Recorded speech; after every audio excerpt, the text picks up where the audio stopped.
Oh, good. We're just streaming constantly, Oh. and then when Aldi gives the little heads up, that's when we're going to start recording, which is now. Oh, I see. Hi, my name is Beth I guess we're not recording. Hi, my name is Beth Hiley here for Board Game Geek TV at Gen Con 2013. I'm sitting down with Matt Hyra of Hello. Cryptozoic Entertainment. That's true. That's true. We're not just games. We You're not also just entertain games. people. I don't know what. Or Yeah. entertaining people through games. That's true. That's true. And you have brought us the Lord of the Rings, the deck building game, but specific to the Two Towers. Specifically the Two Towers. Yes, Correct. Correct. That's the box title here. And I'm, as I'm sure is pretty obvious, you obviously got the licensing from them who have the licensing. New Line Cinemas, Warner Thank Brothers. you. Yeah, they're in charge of it. It's based on the movies, so we have all the movie images Right. for it, and that makes it pretty. Yeah. They did find a lot of pretty people to be on camera there. Oh, there you go. Yeah. So if you can just give us the 5-minute walkthrough, what Sure. would a turn and a game look like for us? Sure. Well, it's our Cerberus system, and this is the Middle Earth, so that uses a single deck of cards, which then spill 5 cards out into the path, and those are the 5 cards you have to choose from. In addition to some basic cards like a Valor card, which is plus power. So power is the resource in the game, and the more power you have, the bigger things you're able to go after. Now, this is a sequel to A Fellowship of the Ring, obviously, second movie in the trilogy, so second game in the trilogy as well. Which, let me just ask you now, is there a plan to continue on and do Return of the King Of as well? course, Return of the King, yes. I headed up the design on Two Towers and Return of the King, and Ben Stoll, Dan Clark, and Patrick Sullivan did Fellowship. So we're trying to make it all nicely compatible together. So while each game is standalone, they also mix together really well. Now, one of the ways that this game stands up on its own is by this clever little thing over here. You can notice that most of the cards, all the other cards, are a standard TCG orientation. These cards over here are landscape style. Yes. Now, if you can tell from the picture, that is the wall at Helm's Deep. So this is an add-on deck of 26 cards that is the wall deck. You've got to protect the wall at Helm's Deep from the invading armies, right? If you're familiar with the movie and the book, okay? Now, the game is for 2 to 5 players. So this wall deck actually uses 5 cards per player. So the more players there are, the larger the wall is, but it keeps it in proportion. Harder to defend, yeah. Harder to. But you have more manpower. Right, yeah. right. So it keeps it even. So with a 2-player game, there's only 10 cards plus 1 special card. Now this card has red text, where all the other ones do not. This is the breached card, and it gets randomly shuffled in with the rest. And when that pops out, the wall has been breached, and lots of nasty things happen. Well, you might ask, how does it get breached? Well, we have things like some of the armies of Sauron, so have ambushes, and when those come out in the path, they will cause an ambush against the active player. And it says to draw a wall card. So when you actually draw a wall card, it is something bad, okay? So you want to actually defend yourself without even knowing what that bad thing is going to be. So that's a new wrinkle, because in the first game, when you were ambushed, you could see what the penalty would be, and sometimes you'd be like, that's not really going to hurt me. I'm not going to defend. Right. This time, you don't know what it's going to be. So this one's kind of fun. The Face of Fear, gain a despair from each other player's discard pile. Well, despair cards are bad. They are just blanks, and you don't want blanks in your deck. You want to be drawing your good cards. So there you go. With the wall, you've got to protect the wall, and if you defend yourself, you don't have to draw the cards.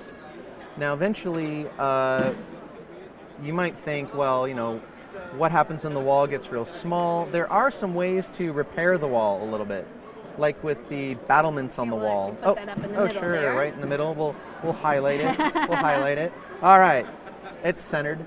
The battlements on the wall it's an artifact card. It's a 6-cost card, and it has a quest. At the end of the game, this card is worth 5 VPs if the number of cards remaining in the wall deck is equal to or greater than the number of players. So, in a 2-player game, it only needs 2 cards remaining in the wall. In a 5-player game, you got to have 5 in the wall. But one of the effects of it is you get to put random wall cards that have already been used back on the bottom of the wall, so you can kind of keep the wall deck from getting from depleting itself. All right. So this is a very large diversion from the first game, having this entirely separate deck, and this is how most of the ambushes will play out. That includes ambushes from, and are you familiar with Fellowship? Yes, great, very great, much great. so. So we have things like the arch enemies. They can make you draw more than one wall card at a time, and that gets really dangerous. So the first set of arch enemies are from the early part of the movie, but when you get to level 3, that's when the actual attack starts. Okay, and so you're going to get the armies of Mordor and the Uruk-hai torchbearer, things like, and the battering ram, and obviously. Oh yes, because he was the breach guy. Yeah. He was, and yeah.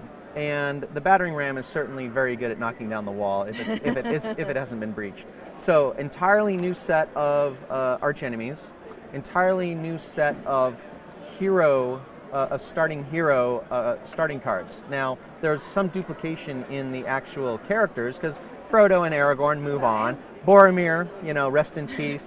He didn't make it to the second movie, except in the extended edition. But he's not one of the starting guys right here. I do have to say, I really like this card. It's getting heavier card. It's getting heavier, yeah. Oh. Now that's actually one change. So notice that in Game 1 in Fellowship, that's really the story of Frodo becoming the ring bearer, right? Well, so Frodo in Game 1 starts with the ring, and he's the only one who ever gets the ring, which makes great sense. But in Game 2, the ring starts out next to the path. It has to be acquired. You don't start with it. So it sits off to the side until, well, if you're Frodo, you can acquire it by playing the card It's Getting Heavier. That's your starting card. But there's other cards, like if somebody buys a different Frodo, an actual Frodo ally from the path, it says you may put the one ring in front of you. So if Frodo has it and someone else buys the Frodo ally, they can steal the ring. As you know, like Sam picks up the ring in movie 2. The ring is a little bit more in question in movie 2. So we're following the progression into movie 3, and in game 3, and I'm not gonna spoil that right now.